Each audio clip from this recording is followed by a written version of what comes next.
Apparently, as a child, I had a speech impediment and was shy about speaking, but I sang. And the family doctor asked my parents one day what I seemed to be interested in, and they said that I reached up and banged on the piano when I passed it. So he suggested giving me piano lessons, which they started doing when I was about 3.5, and apparently my speech impediment went away, and the music stuck with me.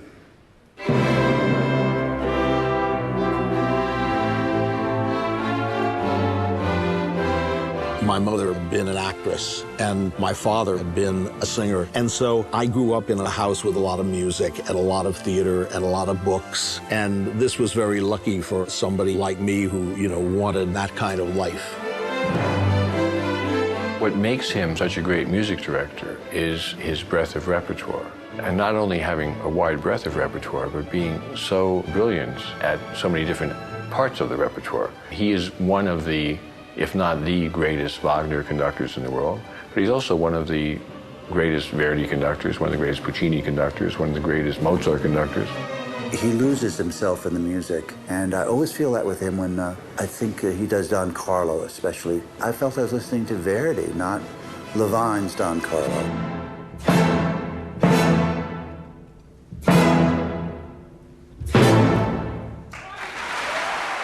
There are inevitably some things I either haven't done or perhaps won't do, but it's not a lot. One of the things I really admire about James Levine is his commitment to new music, and to music which is not always embraced by the public at large, but which inspires him. Over the decades, he has been single-handedly responsible for broadening the repertoire with all these new works, not necessarily newly written, but new to the Met audiences.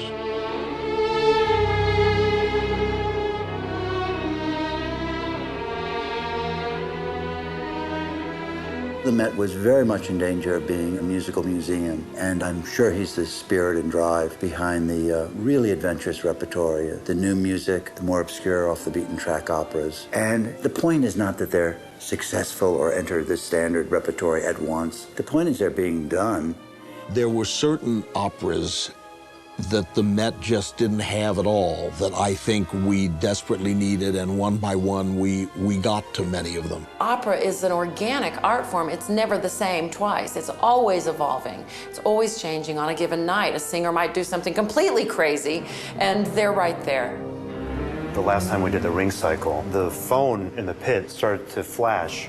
They said, I don't think we're going to make the scene change. I said, oh, so what do I do? I said, well, tell the maestro, tell him to stretch things out. He started to beat very, very slow, and you could hear the trombones go, and then the curtain opened, and it seemed like there was a little extra smoke and a couple of things that were out of place here and there, but he looked at me, shrugged his shoulders, and kept on going, and the performance never stopped. We always say this about him, and I don't know if he knows it, but he might now, that he makes you better.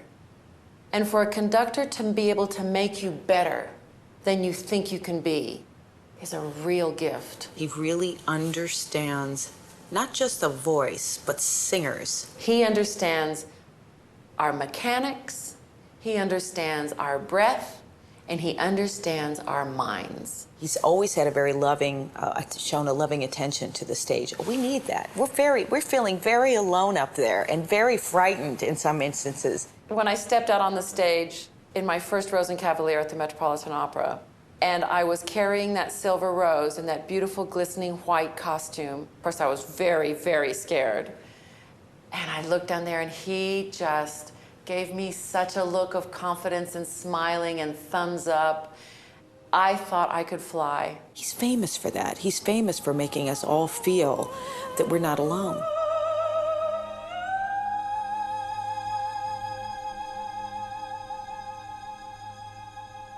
As a conductor of opera, one of his great talents and one of the things that has always amazed singers is how kind and patient and encouraging he is. Even in the working session, even when he says, now, baby, I think you might try, now, that was really good, that was beautiful, but try this just a little bit differently. You don't take it as criticism, you take it as, oh, what a great idea, yeah, I'll do that. He always tries to do it in a way where the player feels empowered, like he's giving you the tools to do it from within. There's no conductor in the world today who has had as enduring a relationship with a symphony orchestra as he has had with the Met.